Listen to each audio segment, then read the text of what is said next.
So I just talked about the first Sleepaway Camp recently and how much I love it and think it's one of the coolest 80s slashers out of any slasher that I've seen from the 80s. Or actually, Sleepaway Camp, I feel like the first Sleepaway Camp is one of my favorite slashers of all time.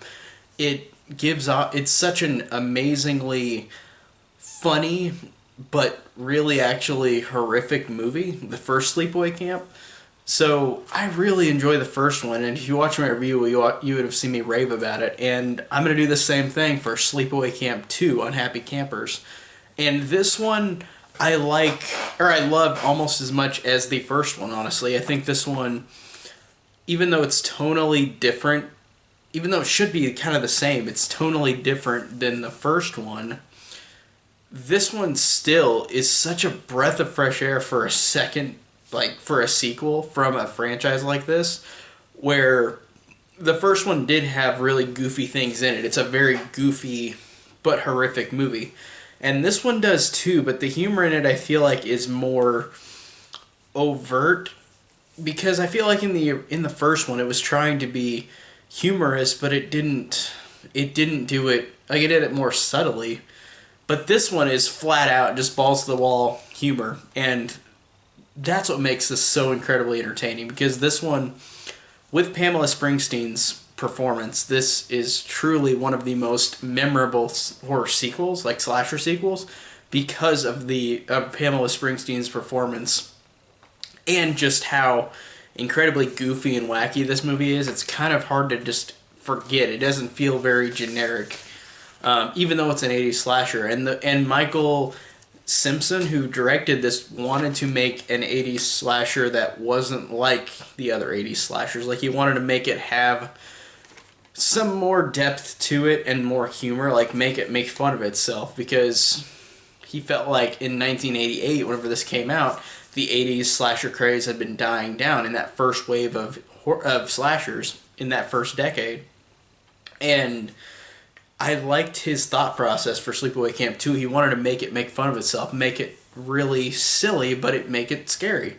And, you know, I feel like this has some influence on Scream. I don't know if Wes Craven ever took that into account, but I feel like this really is such a self-aware movie that I feel like Scream had to have been made a little bit from this movie as well. I know that Wes Craven also said that Friday the 13th Part 6, Jason Lives, was an example of using that meta humor for Scream, but I feel like this one, if he saw this movie, and I'm assuming he probably did, if he was such a big horror fan, Wes Craven, then if he did that, then this might have been an influence on Scream. And I of course don't know if he actually saw it or if it actually is an influence on Scream, but this feels like a very meta type movie without using all the horror movie references. It's just, well, I mean, actually it does. It uses the masks from a lot of different horror characters, but it doesn't always, like Scream, do it to where it's just talks about horror movies all the time. This is just very funny and self-aware in a different way. And like I said, the one biggest thing I'm going to give this movie, and the third one, because the third one I don't like as much as this one, but what I'm going to give 2 and 3, and the reason why I think this movie is still like remembered, is Pamela Springsteen. Like, she is incredible in this movie. She plays the character Angela Baker in a quirky way, and Angela in the first movie, everybody knows that she was this silent killer that was not, like, barely spoke. And it's ballsy, honestly, to have this sequel where she is completely as talkative as can be. And she even mentions in this movie, like, now you can't get me to shut up, because she was saying how she used to not talk to anyone when she was little, like in the first one. And I like that continuity connection, and I liked how it was such a different iteration of this character that she just is incredible in this movie. She's genuinely, every line that comes out of her mouth is so funny. She's so likable, even though she's this sadistic killer. Like, she has such great charisma, like incredible charisma, incredible humor to her. And I love everything about Pamela Springsteen in this movie. And the third one, even though the third one I don't like as much as the first two, she still has a lot of humor in the third one. Not as much as this one, though. This one's the best one with her humor, but but she is just incredible. And Pamela Springsteen, you guessed it, is Bruce Springsteen's sister. And she didn't do much after these two movies. Like she did, I looked at IMDb and it looked like the last movie or TV credit she got was like in the 90s. So not too long after these two movies came out, and then she was gone, like from like movies and TV forever. It didn't show anything else recent, so, and it's a shame because she's really fucking good in both of these movies, and I really really love her performance, and everything she says is just gold. Like it's really really great. So I'm gonna go talk about the movie like beginning to end, like talk about what I like about it because I really love everything in this movie. This is one where I can't just like say, oh, I like this, I like this. I want to talk about like everything about the points of the movie. So it starts out with these kids around a campfire telling scary like ghost stories or like stories that could be true. And then one girl, Phoebe, tells this story about Camp Arawak from the first Sleepaway Camp. It immediately connects to the first movie with this story where this Phoebe character is talking to all the boys at this campfire saying that there was this shy 14-year-old girl that wasn't a girl, she was a boy, and she had a sex change, and she killed all these people at this camp. And I like the fact that Angela, the character from the first one, comes in and says, Phoebe, come on, let's go. Phoebe, come on. Like she's being pushy, and Phoebe just tells the story and continues to tell it to them. And after she finishes telling the story, Angela and her are going to walk back to the cabin because Angela's mad that she went to hang out with the boys.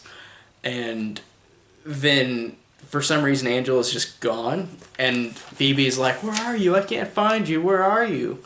And then, again, this is where the jokes get great throughout the movie, where Phoebe says, where are you? And then Angela's right behind her with a big piece of wood and just says, or a big piece of tree and just says, I'm right here, and just smacks her in the face. And like then she cuts her tongue out and says, you've got a dirty mouth. And then it just cuts to the opening credits, which have awesome rock and roll type score like in the credits. I like the credits for both this one and the third one.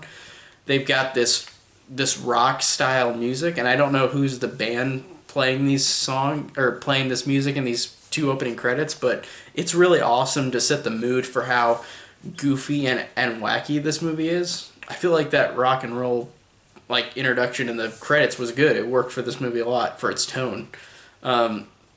Really awesome. And like I said, the Angela character is completely perky now. Like she's not what she was in the first one, and that turned a lot of people off. But man, just Pamela Springsteen's personality to this movie just gives it such a breath of fresh air from other 80s slashers, even though I love 80s slashers. But this one is so unique and different because of her fantastic performance and the humor in this movie. And this Angela character is not like she was in the first film, and that's why a lot of people, I think, get annoyed with the sequels, with at least 2 and 3, where it's like she's not the same. But and I could like defy logic and just say, oh, it doesn't matter because it's just another movie. It's not real life. This character might not have became this perky character like she is now, but I loved her in this movie, so I don't care. I thought this was great, despite being different than the first one, in terms of the Angela character, I guess. And you can argue that she grew into this. She grew into not being shy and out, and then she finally became like this outgoing, perky person. It sounds kind of unbelievable, but it could happen.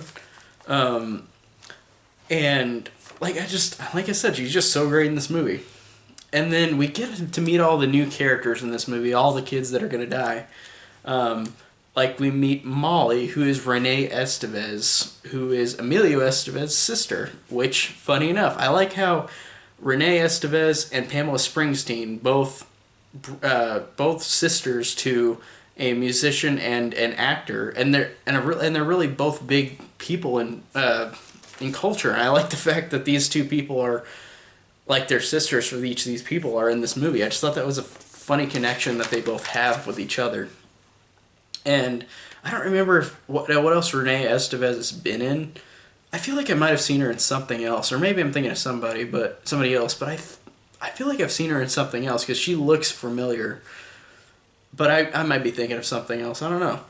But I really like the Molly character. This is what I think it does better in this than the third one, where this character is really like like she's got enough screen time, the Molly character, that you do understand she'd be the final girl, and you do kind of care for her. Like she's fun and like a nice character. She's the nicest character, and that's why she makes it till the end.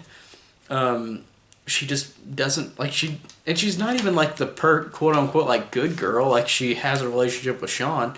She just is a nice person, and that makes Angela not go after her. And I liked Renee Estevez in this movie. She was really good. And then, of course, we get Allie, who is a character like Judy from the first one, this slutty character, who tries to one-up Molly and Sean. And, like, it literally is almost the same as the first Sleepaway Camp. But this actress who plays Allie is still really like Judy. She's really good. She's really fun and entertaining. She's got a great bitchy personality to her that it makes her so unlikable, but her performance is likable, if that makes sense. The Allie character I like a lot. She's really great. And everybody else is just just there to die. But I wanted to point out Molly because she's the one who makes it till the end, and Allie, who's really fun because she's like Judy. Like I thought she was a great for the second movie. The great bitchy character for the second one. And so Angela gets rid of Phoebe.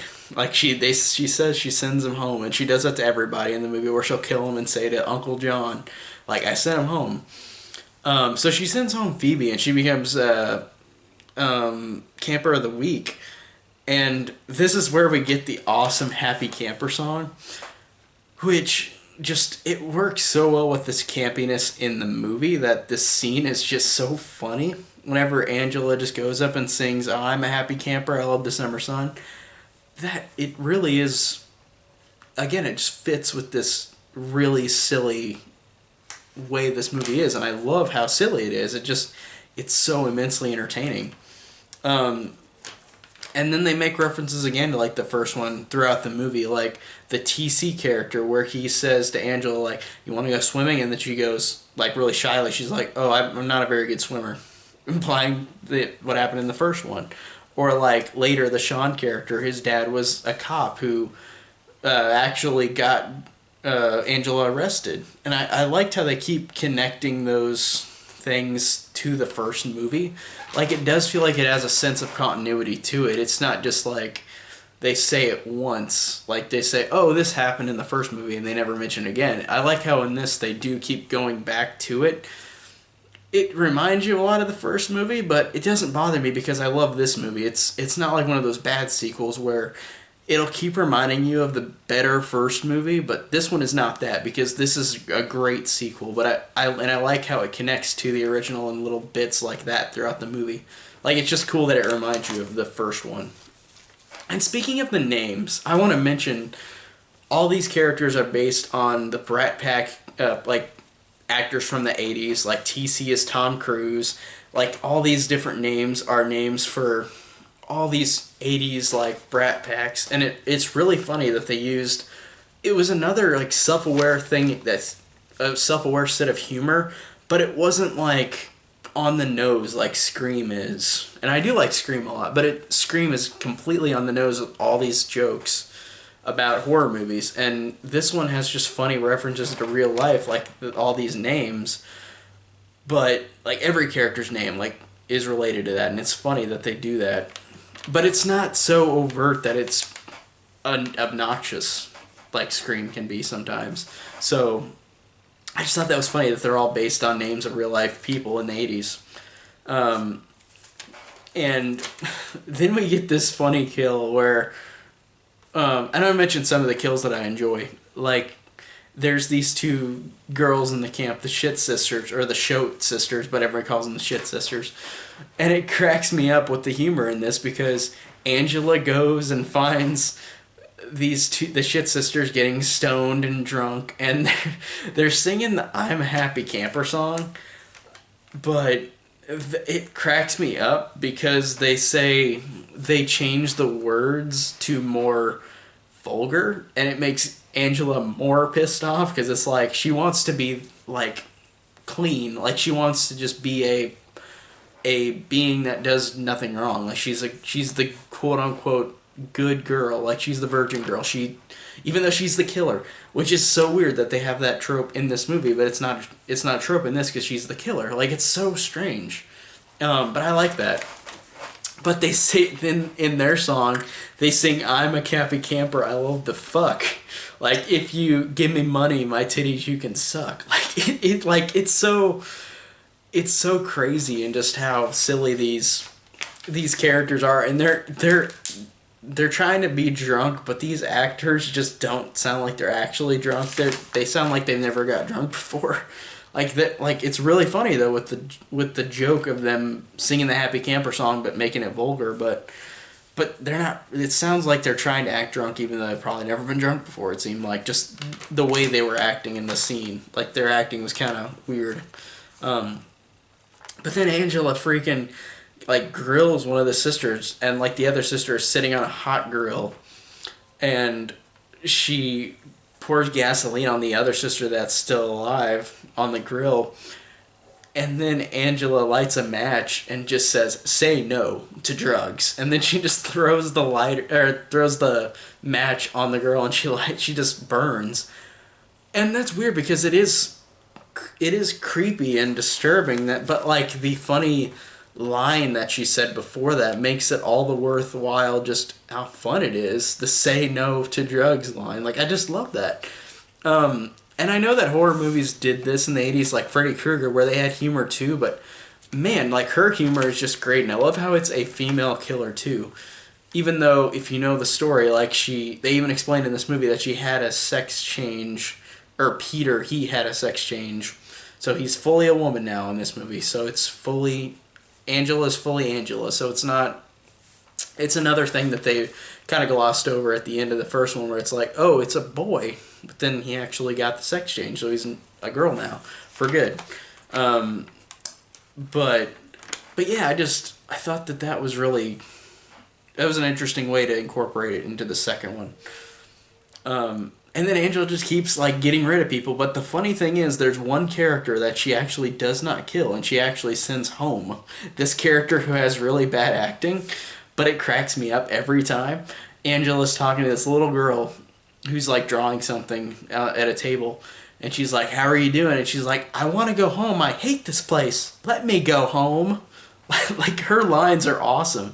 She's just like, "I don't want to go home. I want to go home. I hate this place. Let me go home." Like, and like, then Angela's like, "Well, don't you want to stay?" And she's like, "No, didn't you hear me? I want to go home." Like, she really enunciates every word that she says, this little girl. And Angela lets her go home. That's what I think is funny, is that in the commentary for this I've watched before on the Scream Factory Blu-ray, it said, like, one of the people involved said that they made Angela feel like you felt some sympathy for her. Because she lets this little girl go home for some reason. And I wonder if that's because she just didn't get enough of her being a bad kid, or she was just a bratty little kid. But I like that they gave Angela a little bit of, like, humanity to her.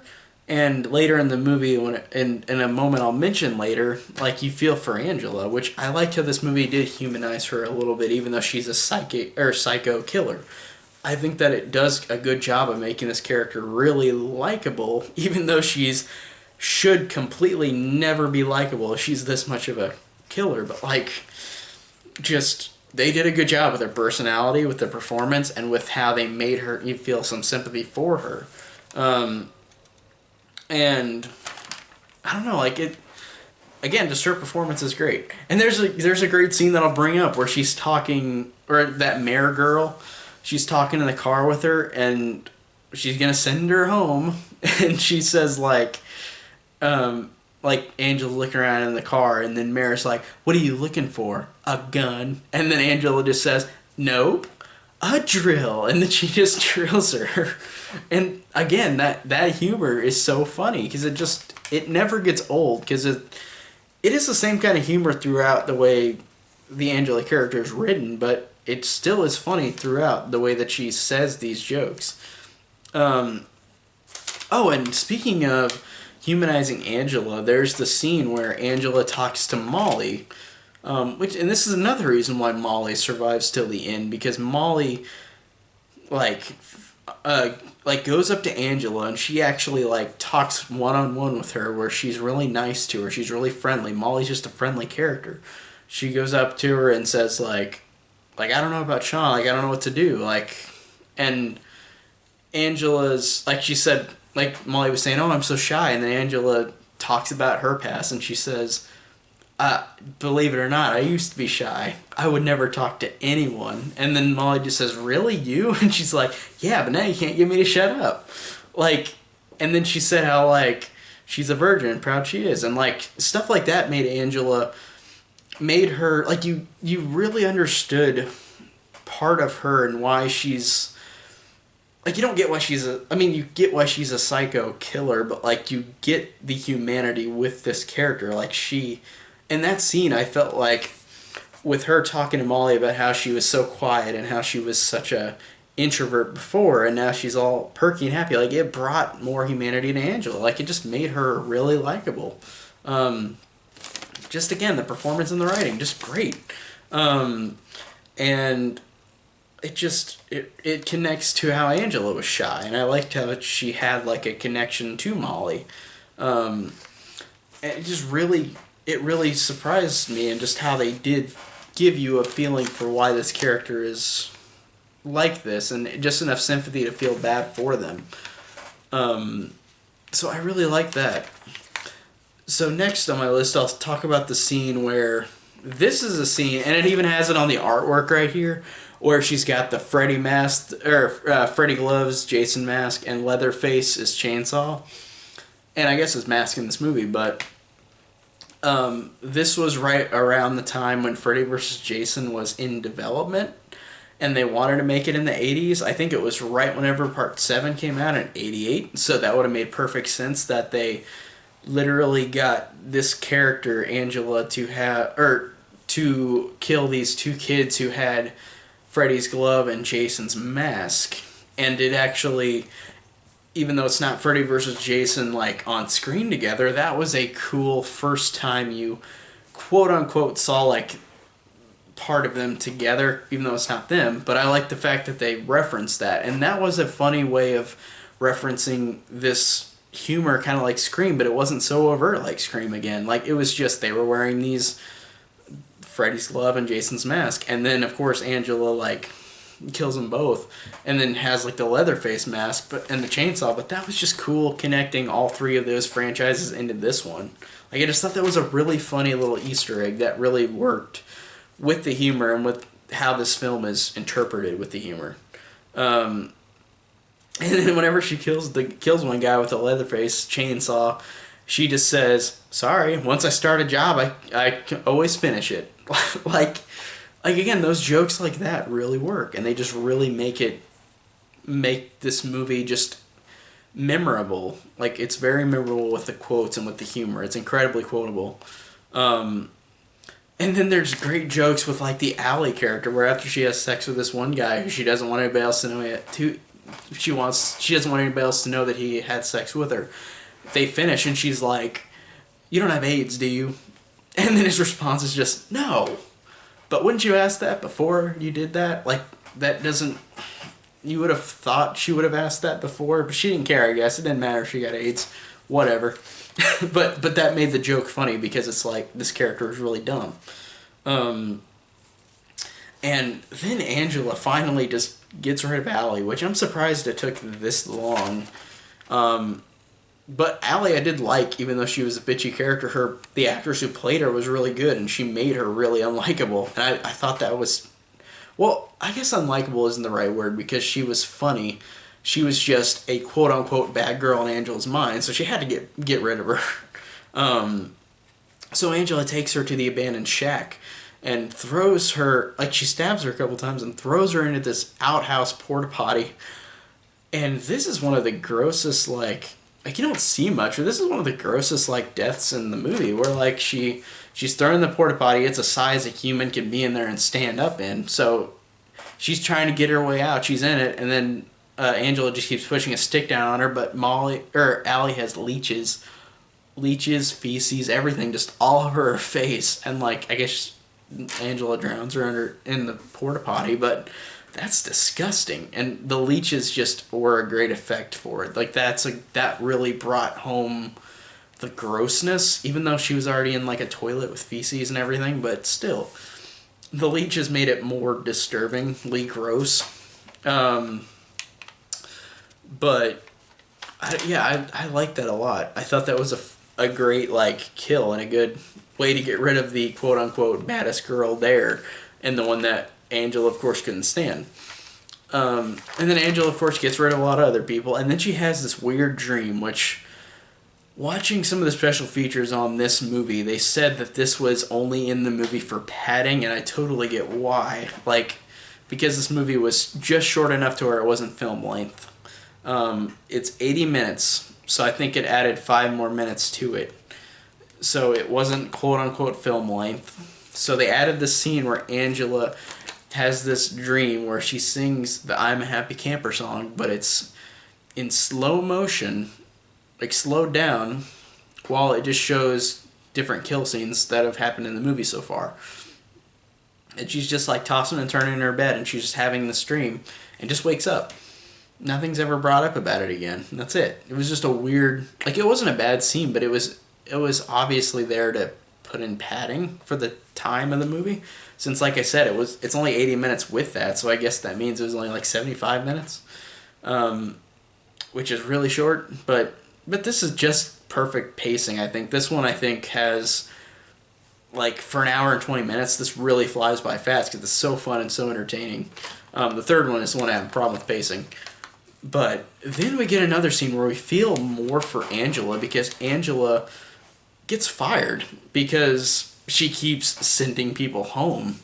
And the Uncle John character, which I don't know why she keeps calling him Uncle John.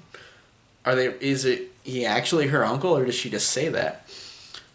But anyways, Uncle John fires her because she keeps sending home too many kids.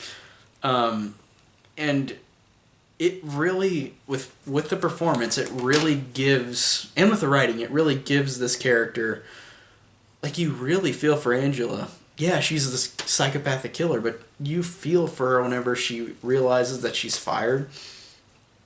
And she goes to Molly. Again, it's just a good way to keep Molly alive, because she's such a nice character. She goes and talks to Angela like she wants to help her out. And Angela, like, cries to Molly and says, he fired me. I don't know why. And it brought, again, humanity to the Angela character. But then it doesn't help, because Angela just goes into killing overtime. Like, she literally gets like the rest of the half of the camp, like, and kills them all really quickly.